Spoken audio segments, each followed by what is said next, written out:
Recording in progress. Shalom Bapak Ibu Saudara.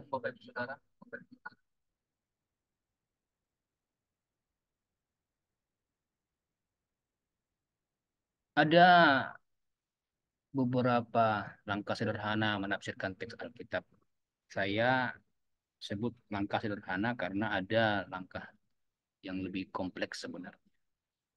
Yang pertama itu analisis latar belakang, yang kedua analisis konteks, ketiga arti harfiah atau semantis, arti teologis. Sebagian orang cukup membaginya dua, analisis konteks dan analisis teks. Nah, kali ini kita akan bicara secara khusus analisis latar belakang.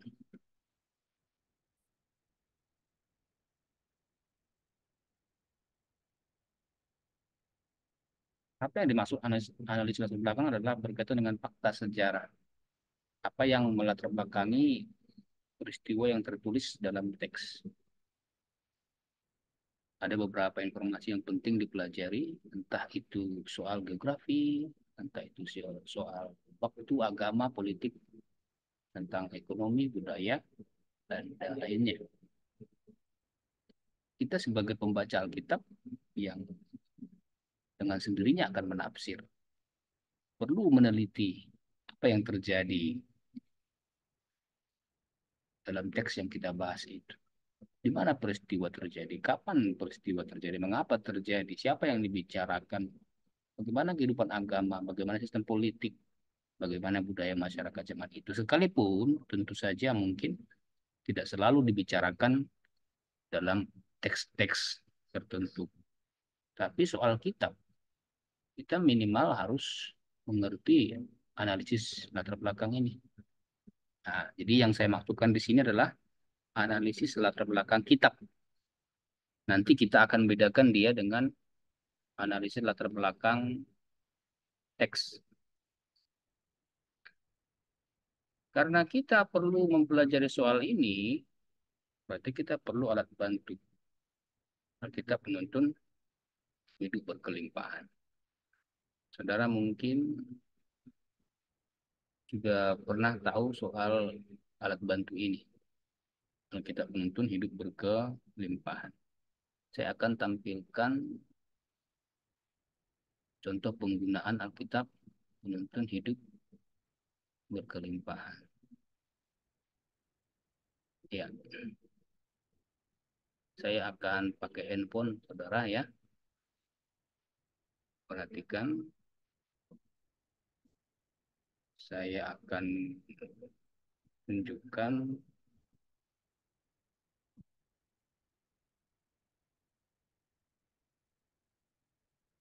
ya dengan kamera. Di depan saya ini sekarang ada Alkitab penuntun hidup berkelimpahan. Ini tebal ya, saudara. Saudara perhatikan, lumayan. Saya akan buka kitab 1 Samuel. Nah, begitu saya buka kitab 1 Samuel, di bagian awal yang tampak di situ adalah garis besar dari kitab 1 Samuel. Jadi ini alat bantu yang perlu untuk kita selain buku pengantar ya. Ada penulis, ada tema, ada tanggal penulisan, ada latar belakang. Perhatikan, ada latar belakang. Yang dimaksud di sini tentu saja latar belakang kita. Jadi ini perlu dibaca. Karena nanti waktu kita menjelaskan tentang ayat tertentu kepada pendengar, kita mesti singgung ini. Misalnya kita katakan, saudara, kitab 1 Samuel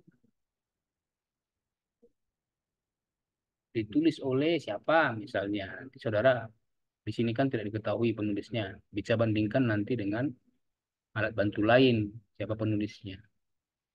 Kalau mau dikatakan dalam khotbah misalnya, saudara, Penulis kitab 1 Samuel tidak diketahui dengan pasti. Bisa bicarakan begitu. Lalu ringkaskanlah latar belakang kitab ini. Lihat tanggalnya jika perlu disebut. Kitab ini ditulis akhir abad ke-10 sebelum Masehi. Sebutkan. Nah, sisanya apa yang perlu disampaikan silahkan. Tapi ingat ini baik-baik. Tidak semua harus disampaikan di dalam khotbah kita. Karena khotbah kita dibatasi oleh tema, topik, atau mungkin waktu. Sehingga kalau terlalu banyak bicara di latar belakang, waspada, jangan-jangan sudah habis waktu untuk membicarakan bagian pokok khotbah. Inilah alat bantu yang pertama untuk kita mengerti latar belakang kitab. Hanya saja mungkin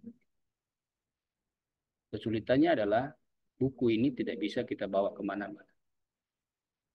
Betul kan? Apalagi yang misalnya harus melayani berkhotbah luar kota ke tempat-tempat lain. Alat bantu apa yang bisa dipakai menggantikannya? Saya masih pakai handphone.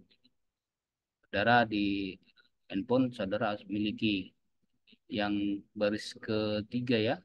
Di samping kalender, video, ada tafsiran, ada kamus Alkitab.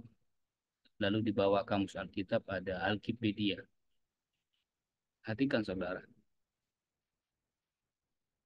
Untuk mengganti sekiranya kita tidak bisa bawa Alkitab penuntun kemana-mana, sementara handphone Android bisa dibawa kemana-mana.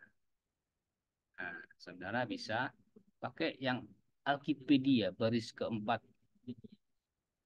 yang paling kanan, Alkipedia. Saudara kalau belum punya Alkipedia, saudara download aja di Play Store.